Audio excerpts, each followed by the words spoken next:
오늘은 함께 하셔서 도우시는 은혜, 이런 제목으로 하나님 말씀을 전하겠습니다.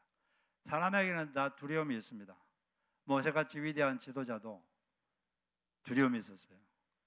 하나님께서 모세에게 어떤 일을 맡겼는데 그 일을 맡기니까 두려웠습니다. 하나님께 못한다 그랬어요. 출애굽기 3장에 보니까 내가 누구간데 바로에게 가며, 말씀을 띄워주세요.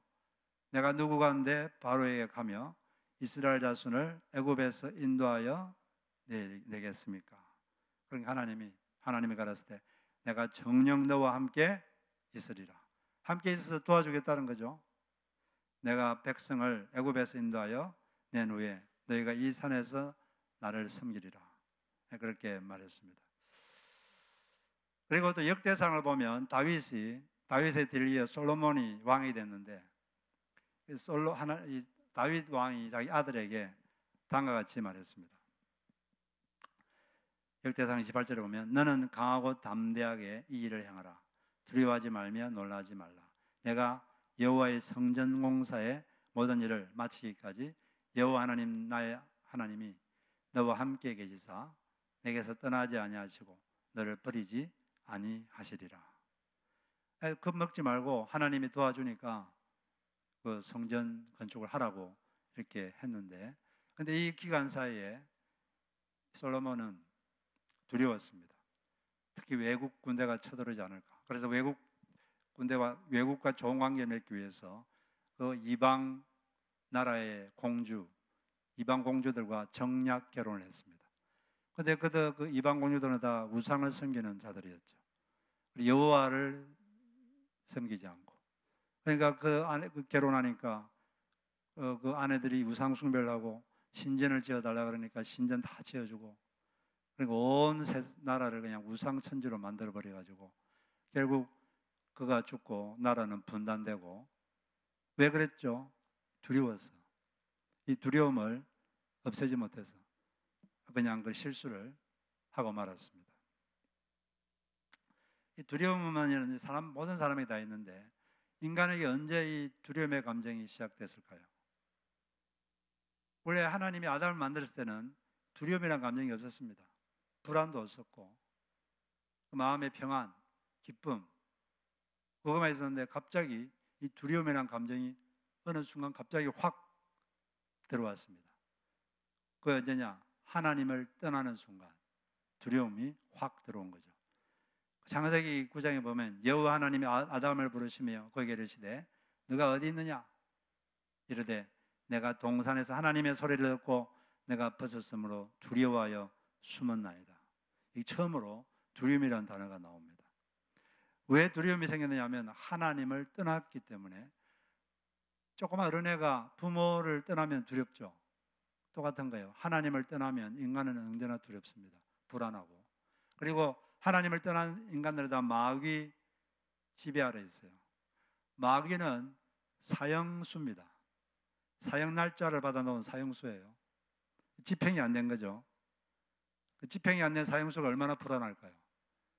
그 영향을 받고 있기 때문에 모든 인간들 다 불안해요.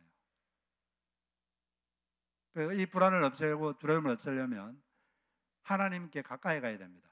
하나님께 가까이 가면 갈수록 두려움은 없어지고, 하나님과 멀어지면 질수록 어떻게 될까요? 두려워지고 불안해지는 거죠.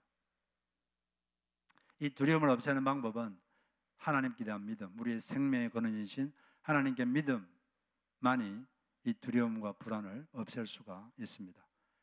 제 막내 딸이 있는데 얘가 10살 때, 4학년 때 걔가 스펠링 비라는 대회에 참여하고 싶은 마음이 있다고 제게 말을 했습니다.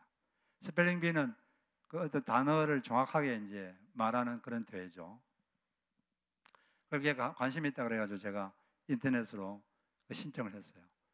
제가 이제 학교에서 돌아와가지고 내가 신청했다 그러니까 그때부터 얼굴이 어두워지고 막 시무룩해지고 또 눈물도 뚝뚝 흘리고 자기가 이제 마음은 참여하고 싶은데 불안한 거예요. 잘 못하면 어떻게 하나. 막 불안하고 두려운 거죠. 계속 그렇게 한두 시간 계속 애가 얼굴이 어둡고 가끔 눈물도 흘리고 그래요.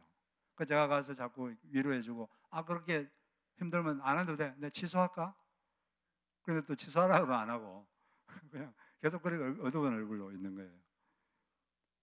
그 아내가 조금 있다가 한두 시간 있다가 이제 성경책을 가지고 와가지고 오늘 저희들이 읽은 이 부분을 딱 펴서 걔하고 같이 41장 10절을 같이 읽었습니다. 두려워하지 말라. 내가 너와 함께 함이라. 놀라지 말라. 나는 내 하나님이 됨이라. 내가 너를 굳세게 하리라. 참으로 너를 도와주리라. 참으로 나의 의로운 오른손으로 너를 붙들리라. 이 말씀을 딱 읽었는데 그때부터 애가 갑자기 얼굴이 확 밝아졌어요. 밝아지면서 이렇게 말했습니다. Now I am little excited. 이제 기대가 돼요. 이제 기대가 된다는 거예요. 왜 갑자기 확 바뀌었을까요? 이 말씀이 믿어지는 거죠. 하나님이 나를 도와주시는구나. 하나님이 나를 도와주시겠다고 약속했구나. 하나님이 나를 도와주겠구나. 그 말씀을 같이 이제 읽으면서 믿음이 들어오니까 두려움이 없어지고 마음이 기쁨이 생긴 것입니다. 그래서 이제 며칠 있다가 그 대회에 참여했는데 거기 온 애들이 다 열심히 예상 문제가 있거든요. 예상 문제가 많은데 공부를 너무 열심히 해가지고 다 맞추는 거예요, 애들이 다. 그래서 이제부터는 예상 문제 없는 문제를 내겠습니다. 그러니까 다른 애들은 멀뚱멀뚱했는데 걔는 머리를 숙이고 기도를 하더라고요. 제 딸은 기도를 이렇게 한참을 하더라고요. 도와달라고. 그런데 이제 이렇게 문제를 내는데 걔도 모르는다는데 하나님이 도와주셔서 맞춰버렸어요. 나중에 우리 그때 고등학생 언니 누나한테 물어보니까 자기도 모르는다는데 그렇게 해가지고 아주 좋은 성적을 거두었습니다. 이 좋은 경험을 한 거죠. 막 두려워할 때 하나님이 함께 하시는구나. 그 말씀을 이게 듣고 그 믿음이 생겼고 또 기도하니까 하나님이 자기를 도와주는 것을 경험을 한 것입니다. 그게 아주 좋은 경험이죠. 그러니까 우리에게 믿음이 있으면 그런 두려움이 없어질 줄로 믿습니다. 어떤 원로 목사님은 이 말씀을 적어가지고 코팅을 해가지고 평생 넣어 다니면서 그걸 보면서 상기했다고 합니다. 그 코팅이 벗겨지면 다시 코팅해가지고 넣어 다니고. 왜냐하면 사람이 항상 두려움이, 사람은 늘 두렵습니다, 여러분. 모든 사람은 불안해요. 그럴 때마다 이걸 읽어서 이 말씀을 자꾸 상기하고 그렇게 하면 믿음이 생기면 하나님은 그 믿음을 통해서 하나님의 능력이 방출되는 거거든요. 자꾸 이렇게 말씀을 자꾸 상기함으로써 믿음을 자꾸 북돋아 주시기를 바랍니다. 하나님은 왜 이 말씀하게 되느냐? 이 말씀은 이제 이사야 40장부터 이렇게 쭉 이어지는 건데 이제 39장에서 하나님께서 앞으로 이스라엘 민족이 바벨론의 포로로 잡혀갈 것이다 예언을 했습니다. 실제로 한 100년 뒤에 바벨론 포로가 됐죠. 근데 바벨론 포로가 된 상태에서 하나님께서 이제 다시 너희들을 회복시켜 주겠다, 위로해 주겠다, 회복시켜 주겠다 이렇게 약속했습니다. 그리고 하나님은 너무나 능력이 크신 분이기 때문에 내가 충분히 할 수 있다. 어떤 말씀까지 했냐면은 이 강대국들은 통에 한 방울 물에 불과하다. 하나님께는 그 정도로 나는 능력이 있기 때문에 나는 그 약속을 지킬 것이다. 그렇게 말했는데도 이스라엘 민족들은 하나님을 원망했습니다. 하나님께 불평하고 그 40장 27절에 보면 야곱아 어찌하여 내가 말하며 어찌하여 내게 이르기를 내 길은 여호와께 숨겨졌으며 내 송사는 내 하나님에게서 벗어난다 하느냐. 세 번역을 보면 주님께서는 내 사정을 모르시고 하나님께서는 나의 정당한 권리를 지켜주지 않는다고 말하느냐. 왜 그러느냐? 내가 해준다 그랬는데. 거기에 대해서 하나님은 답을 하셨습니다. 28절에 보면 너는 알지 못했느냐 듣지 못했느냐 영원하신 하나님 여호와 땅끝까지 창조하신 이는 피곤하지 않으시며 명철이 한이 없으시다. 명철이 한이 없인 하나님께서 어떻게 너희들의 사정을 모르겠느냐? 문제는 하나님이 문제가 아니라 너희들이 문제다. 너희들이 하나님을 앙망하지 않는 게 문제다. 나를 앙망하라. 그러면 너희들이 새 힘을 얻고 새롭게 회복된다. 그렇게 말씀하시면서 31절에 보면 오직 여호와를 앙망하는 자는 새 힘을 얻으리니 독수리가 날개치며 올라감 같을 것이다. 이렇게 하나님께서 답을 하셨습니다. 그런 다음에 41장에서 다시 한 번 더 확인시켜 주는 거예요. 내가 정말로 너희를 도와주겠다. 너희들이 땅끝에 있어도 내가 너를 도와주고 저 기퉁에 숨어 있어도 내가 너희들을 절대 너희들을 버리지 않는다. 이렇게 하나님께서 거듭 약속을 하신 것입니다. 8절에 보니까 그러나 나의 종 너 이스라엘아 내가 택한 야곱아 나의 벗 아브라함의 자손아, 이 사람들이 바로 41장 10절 이 약속을 받는 대상이죠. 어떤 사람에게 이 약속을 한 겁니까? 나의 종 너 이스라엘 내가 택한 야곱아 나의 벗 아브라함의 자손아. 이건 이제 1차적으로는 이스라엘 민족을 말하죠. 그런데 신약 시대에 와서는 예수 그리스도 안에 있는 자들은 다 아브라함의 자손입니다. 갈라디아서 3장 29절에 보면 같이 한번 읽어볼까요? 자, 시작. 너희가 그리스도의 것이면 또 아브라함의 자손이요 약속대로 유업을 이을 자니라. 그리스도의 것이다 이 말은 그리스도를 믿으면 우리는 그리스도의 것이 되고 그러면 그 사람은 곧 아브라함의 자손이다. 그러니까 영적 이스라엘이다. 영적 야곱이다. 그 말이죠. 그러니까 이 말씀은 예수를 믿는 모든 사람에게 다 적용되는 말씀인 것입니다. 여러분에게 하나님이 다 개인적으로 이 말씀을 주시는 거예요. 두려워하지 말라. 내가 너와 함께합니다. 내가 너를 도와주겠다. 참으로 도와주겠다. 근데 이 말씀을 믿으면 이 말씀을 경험하는 거고 의심하면 자기가 경험을 하기가 어렵습니다. 항상 이 영적 세계는 믿음으로 이루어지는 거예요. 믿으면 그 믿음을 통해서 하나님의 능력이 방출되는 겁니다. 이 약속을 믿으시고 이 말 주장하시고 그 믿음으로 사시기를 바랍니다. 그럴 때 그것이 경험이 되는 것입니다.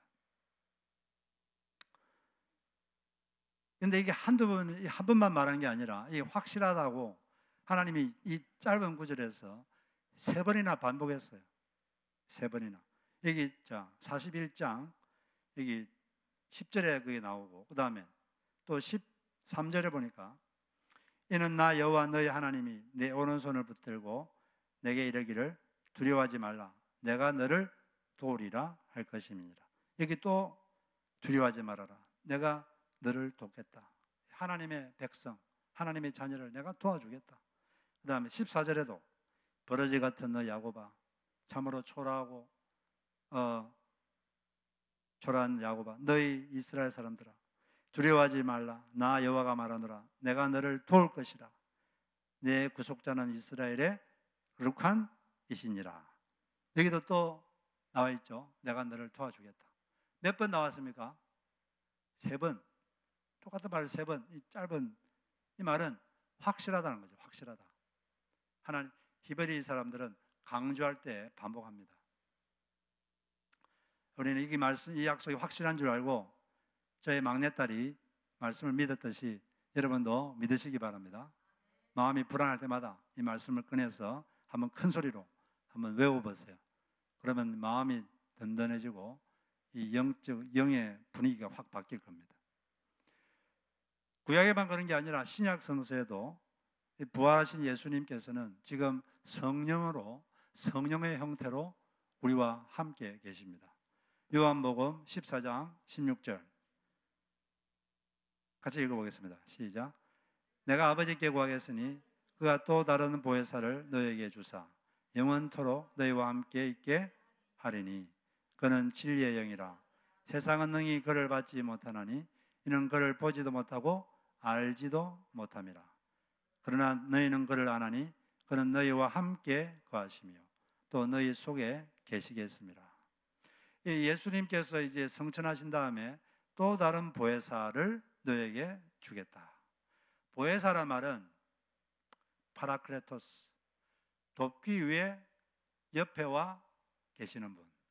called to help. 돕기 위해 옆에와 계시는 분. 이게 파라클레토스라는 뜻입니다. 쉽게 말하면 헬퍼, 돕는 자, 또 다른 보혜사. 이 또 다른이라는 말은 본질은 같은데 다른. 사과가 두 개 있으면 또 다른 사과죠.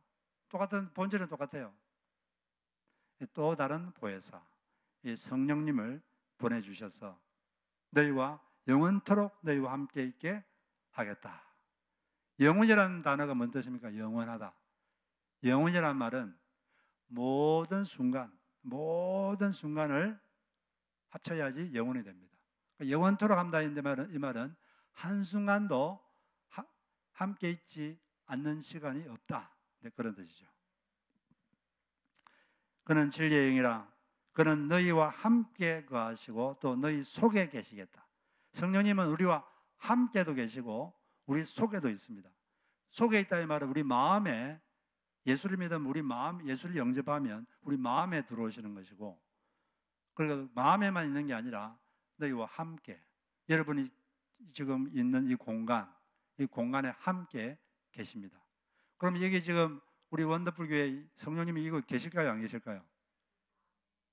계시는 거죠. 그러니까 이곳이 성전입니다. 성전. 여러분이 있는 모든 것이 다 성전이에요. 성소고. 그리고 여러분 마음에 계시니까 여러분 자체도 성전이고, 이분이 우리와 함께 계십니다. 그리고 우리가 생각하지 못한 곳, 여기도 계실까?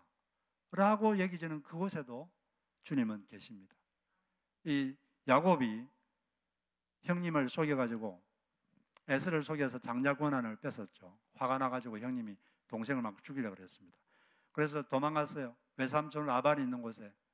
저 브엘사바는 이스라엘 저 남쪽에 있는 도시인데 거기서 저 취르키의 남부까지 약 800km를 걸어서 도망갔습니다.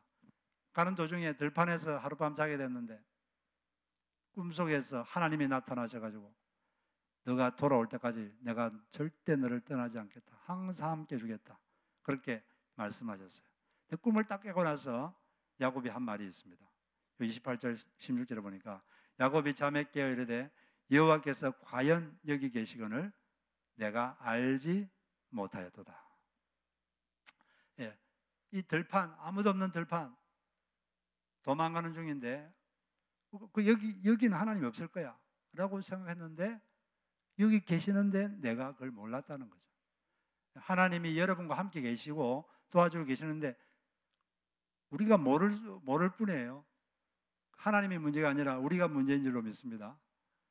또 예수님께서 부활하신 다음에 두 제자가 예루살렘에서 한 7마일 떨어진 엠마오라는 마을로 걸어가고 있는데 실망에 빠져가지고, 왜? 예수님이 지금 돌아가셨으니까.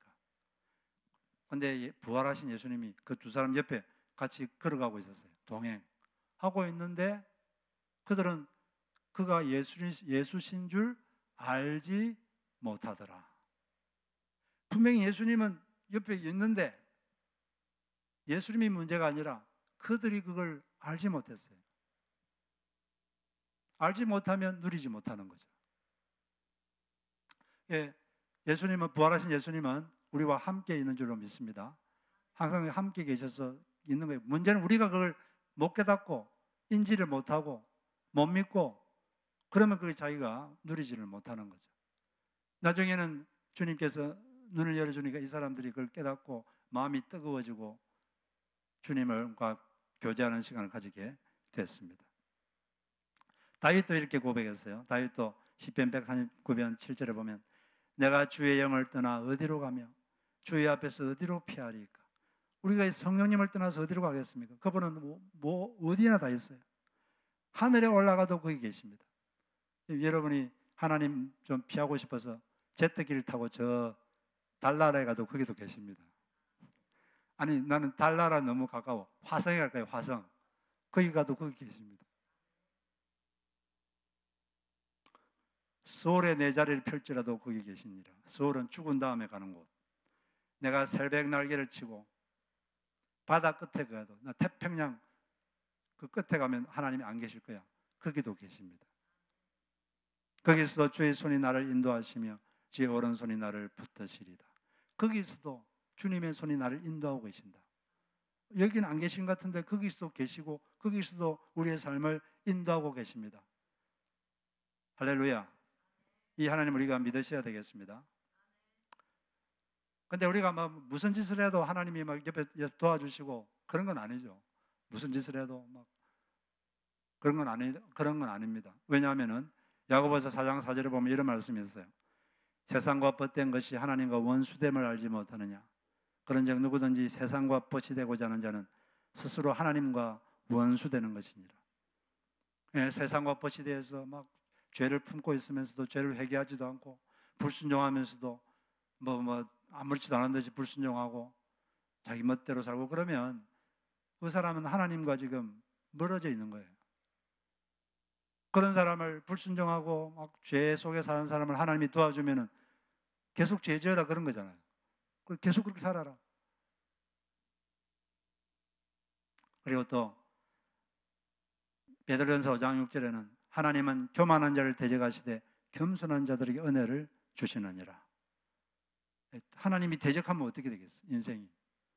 그래서 우리가 하나님 앞에서 좋은 태도를 취하고 그분과 가까이 지내려고 할 때 그분의 함께 하셔서 도우시는 이 하나님의 이 아름다움 우리가 더 깊이 느끼고 체험하게 될 줄로 믿습니다.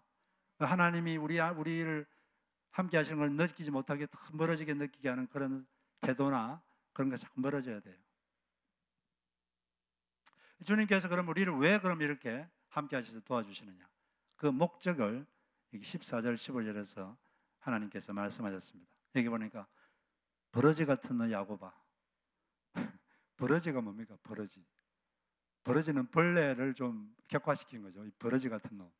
이 말은 가치가 없다는 거죠. 가치가 없고 누추하고 그 당시 이스라엘 민족들은 참 버러지 같았어요. 그렇게 하나님께서 말씀하셔도 말을 안 듣고 자기 멋대로 살고 자기 하고 싶은 대로 살고 그래서 하나님이 이 버러지 같은 너 야고봐. 그렇지만은 두려워하지 말아라. 내가 너를 도와주겠다. 너를 도와주는 목적이 뭐냐?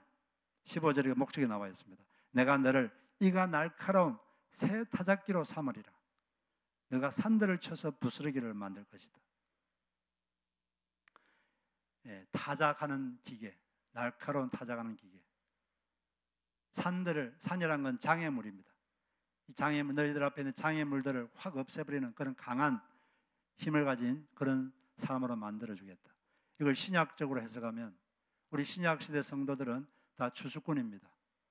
우리는 다 영혼들을 추수해야 될 사람들입니다. 그들을 도와주고 그들을 살려야 될 그런 추수할 사람들인데 하나님께서 우리를 이렇게 도와주시는 이유는 우리가 다른 사람들을 살려내고 그들의 영혼을 추수할 수 있는 그런 사람으로 만들어주기 위한 것입니다. 버러지 같은 우리를 변화시켜서 그렇게 만들어 주시겠다는 거죠. 실제로 야곱 인생도 그랬습니다. 처음에 야곱은 이름이 야곱에 있다가 이스라엘로 바뀌었죠. 야곱이라는 뜻은 deceiver, 발꿈치를 잡는다. 이게 deceiver, 사기꾼 그런 뜻이에요. 이 야곱은 처음에는 자기 잔머리 굴리고 자기 장꾀로 막 자기 힘으로 살려고 애를 썼던 발버둥 치던 그런 사람입니다. 근데 그렇게 해보니까 안 되는 거거든요. 하나님께서 여러 가지 사건을 통해서 그를 이스라엘로 바꿔줬어요. 이름을 바꿔줬습니다. 이름. 이스라엘이라는 이름이 뭔 뜻이냐? 이스라엘, 엘은 하나님이라는 뜻이에요. 이스라, 다투다, 이기다, 뭐 그런 건데. 비슷한 이름이 성경에 나옵니다. 사무엘, 이게 사무엘, 엘이 하나님이죠. 하나님이 들으신다. 또 다니엘, 이거는 하나님이 엘이 하나님이 심판하신다. 이스라엘, 이거는 하나님이 다투신다. 하나님이 이기신다. 근데 이걸 뭐 하나님을 이긴다 이렇게 잘못 해석하는데 그게 아닙니다. 하나님이 너를 위하여 다투시게 하라. 하나님이 이기시게 하라. 막 그런 뜻이에요. 하나님이 이기신다. 하나님이 다투신다. 왜냐하면 우리가 하나님을 의지하면 하나님이 우리를 위해서 싸워주시죠. 하나님이 우리를 위해 싸워주시니까 하나님 때문에 우리가 이기게 되는 것입니다.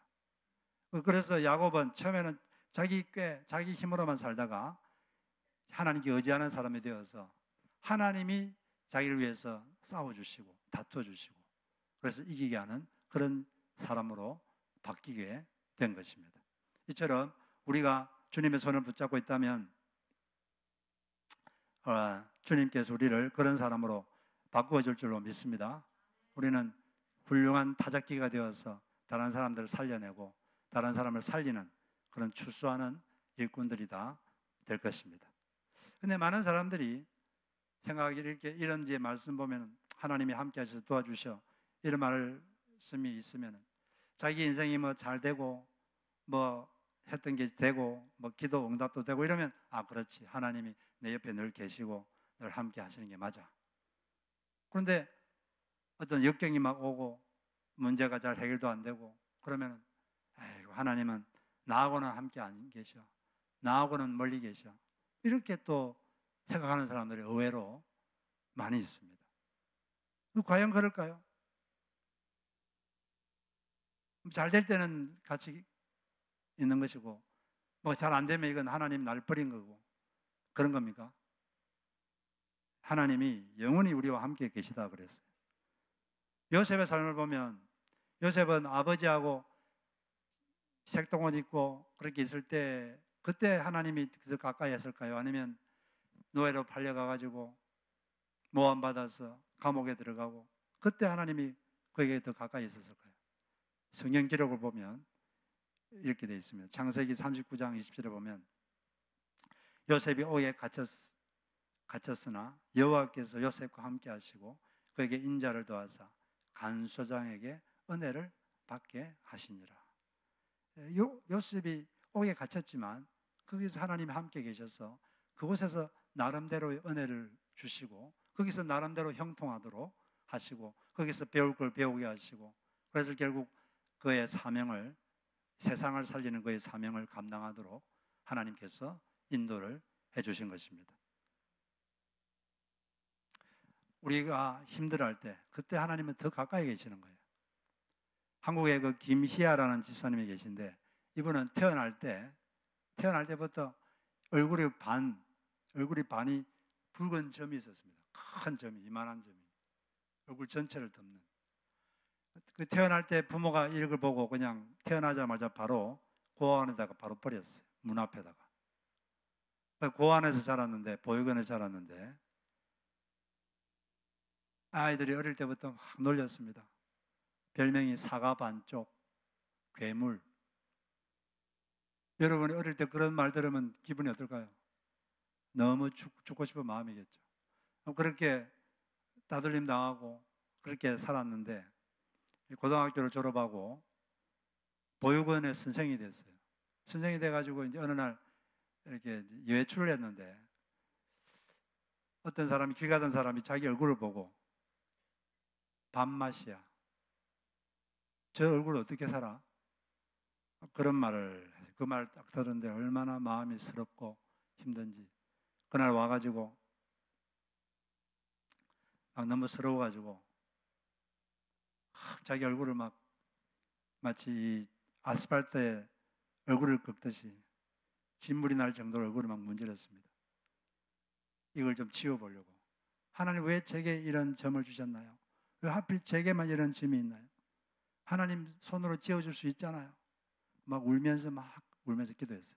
근데 울면서 기도하고 있는데 갑자기 예수님의 형상이 보였습니다. 보였는데 예수님이 거기 막 울고 계시는 거예요. 너무 우셔가지고 고개도 못 들고 펑펑 울고 계셨어요. 예수님의 눈물을 보고 자기 행동이 얼마나 후회스러웠는지 몰랐습니다. 그때 든 생각이 내가 예수님을 슬프게 해드려서는 안 되겠다. 마음이 너무 아팠어요. 그래서 다시 기도했습니다. 예수님, 다시는 제 얼굴 때문에 눈물 흘리지 않게 해드리겠습니다. 제 모습 보고 예수님께서 기뻐서 눈물 흘리게 해드리겠습니다. 이렇게 그는 다짐을 했습니다. 근데 그렇게 기도를 했는데 그날 마음속에 감사하는 마음이 확 생겼어요. 마음이 더 이상 얼굴 때문에 막 열등감 생기고 그런 마음이 안 생기는 거예요.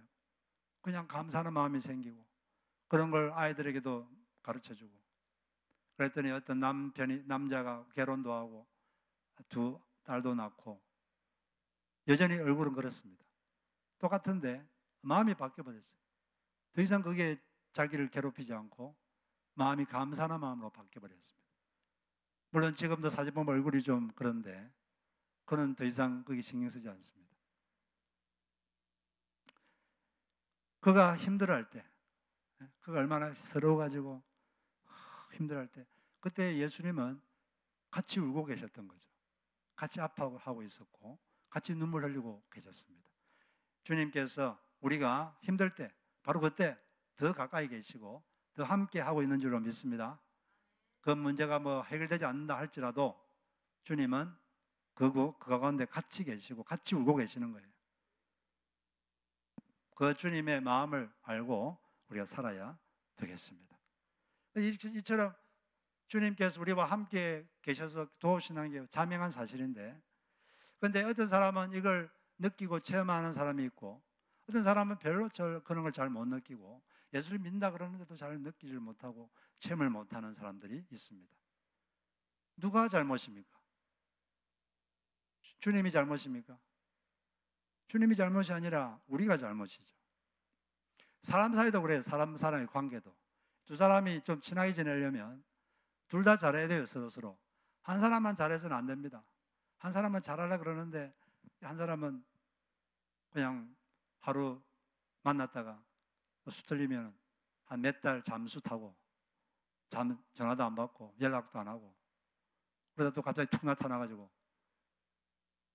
몇 마디 하다가 또 어디 가버리고 뭐 그런 식으로 하면 관계가 진행이 되겠어요? 하나님은 늘 거기 계시는데 우리가 너무 변덕이 심해요. 어떨 때는 잘했다가 그냥 한 몇 달 잠수 탔다가 나타나지도 않고 그렇게 하고는 하나님하고의 관계가 이게 발전이 없습니다. 전혀 발전이 없어요. 하나님은 옆에 계시지만 우리는 못 느끼는 거죠. 그래서 연습이 좀 필요합니다. 늘 함께 계셔서 도와주겠다고 약속한 이분을 좀 느끼고 경험하려면 우리가 좀 연습이 필요해요. 우리 쪽에서. 그분은 늘 거기 계시다니까. 그 천재 피아니스트인 루빈스타인이 그런 말을 했습니다. 내가 하루 연습 안 하면 내가 안다. 내가 알고 이틀을 연습 안 하면 비평가들이 그걸 감지한다. 3일을 연습 안 하면 청중들이 그걸 안다. 매일 연습해야 된다는 거죠. 우리가 예수님과의 관계도 마찬가지입니다. 이걸 매일 연습 안 하고 그러면 점점 관계는 멀어져요. 주님은 거기 계시는데 우리는 그분을 잘 못 느껴요. 분명히 성경에는 계시고 도와준다고 그러는데 옆에 김지사는 잘하는 것 같은데 옆에 이집사님은 잘하는 것 같은데 자기는 전혀 별로 느낌도 없고 그게 예수님 잘못입니까? 우리가 이게 훈련이 안 된 거죠. 매일 그분하고 가까이 좀 기도도 하고 찬송도 부르고 예배도 좀 자주 드리고 또 지금 특별 새벽 기도하고 있잖아요. 얼마나 좋은 기회입니까? 특별히 한다 그러니까 말씀도 좀 더 특별히 준비하고 찬양도 우리 이건숙 집사님이 얼마나 열심히 은혜서 이렇게 하는지 몰라요. 이럴 때 좀 특별히 오셔가지고 같이 특별한 시간을 가진다면 이런 훈련이 되지 않겠습니까? 할렐루야. 그래서 우리가 좀 더 훈련을 하고 연습하고 그래서 늘 함께 계셔서 도와주겠다고 하신 이 하나님을 직접 우리가 느끼고 체험하고 그렇게 믿음으로 승리하는 여러분 되시기를 바랍니다. 우리가 이사야 41장 10절을 한번 큰 소리로 읽고 마치도록 하겠습니다. 한번 같이 큰 소리로 외우세요. 자, 큰 소리 읽겠습니다. 시작. 두려워 말라. 내가 너와 함께 함이라. 놀라지 말라. 나는 내 하나님이 됨이라. 내가 너를 굳세게 하리라. 참으로 너를 도와주리라. 참으로 나의 의로운 오른손으로 너를 붙들리라. 아멘. 이 말씀을 믿으세요. 믿고 주장하시고 그 믿음으로 행동하시기를 주의 이름으로 축복합니다.